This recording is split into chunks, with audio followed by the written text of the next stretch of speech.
She killed her husband and then tried to blame her 12-year-old daughter for his murder. You're probably not even going to believe half of what I'm going to tell you in this case, how a wife, a mother, a person could be so evil. When Stacey was only 17 years old, she met and started dating the 23-year-old Michael Wallace. And even though she was only 17 and he was 6 years older than her, Stacey said after only knowing Michael for a few minutes that she knew that she was going to marry him. And she was right. And after tying the knot, Michael and Stacey went on to have 2 daughters, Ashley and Bree.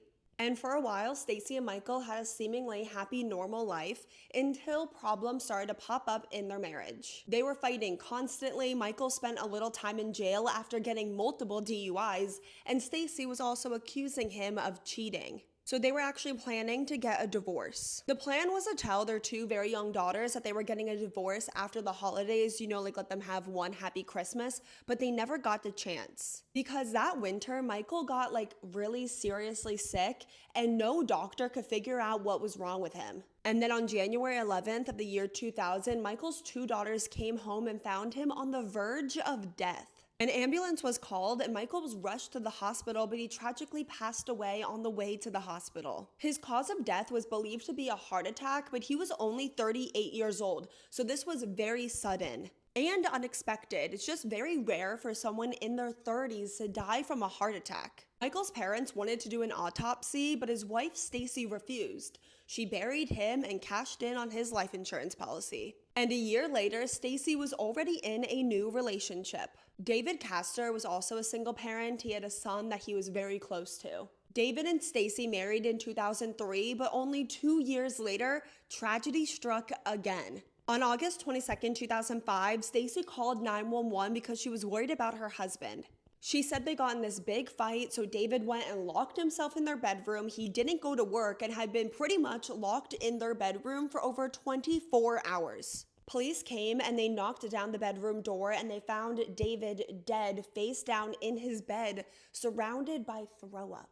Next to his bed on the nightstand was a cup of green liquid, and under his bed was an empty bottle of antifreeze. If you don't know, antifreeze is a green liquid and it is poisonous to humans, but it tastes kind of sweet. If you ingest a little bit of it every single day over a long period of time, it will make you very sick and eventually will kill you. It's also really hard to detect. And an autopsy did confirm that David died from ingesting antifreeze. His wife Stacey seemed devastated, and she told police that she believed that her husband unalived himself and he had been extremely depressed for months. So the question was, did David himself drink the antifreeze, or was he poisoned and murdered?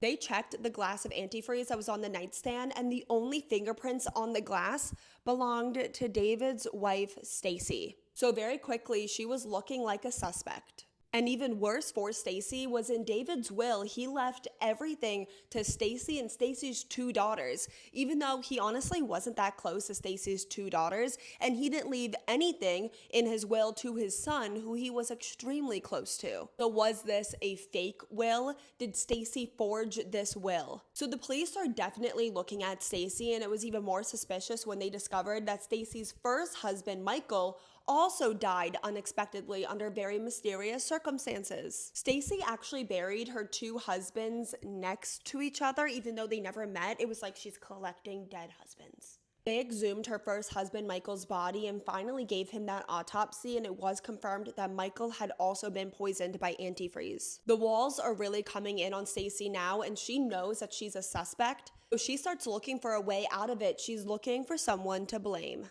Stacey's oldest daughter, Ashley, had just started her first year of college, and since her mom had just lost 2 husbands in the span of 5 years, Ashley came home to be with her mom and comfort her. While home, Ashley consumed drinks that her mom made her, and she got really sick. And after only being home with her mom for 2 days, Ashley's younger sister, Bree, found her sister, Ashley, barely clinging to life.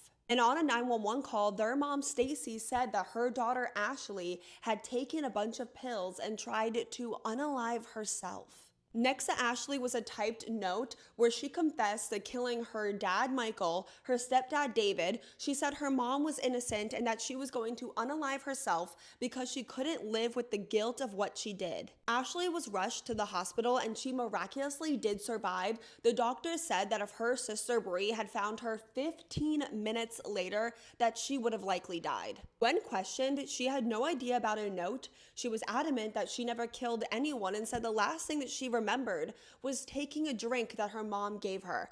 Stacey had tried to poison her own daughter. So Stacey was finally arrested for the murder of her second husband, David, for forging David's will and the attempted murder of her daughter.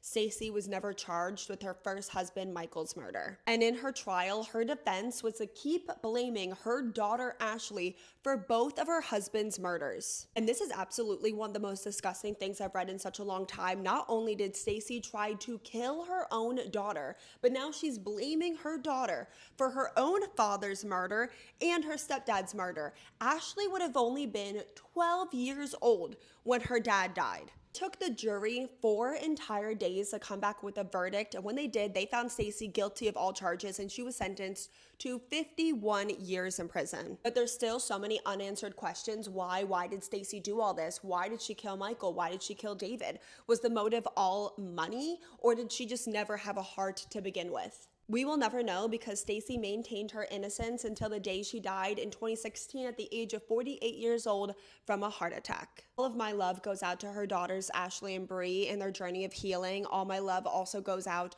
to the families of Michael and David as well. Please remember all of them in this case, and in the comments, please be respectful. And while you're in the comments, please let me know what case you want to see me cover next. Thank you to everyone that suggested that I cover this case, and I will see you guys all next time in my next video. Please, please, please be a good person to your fellow person.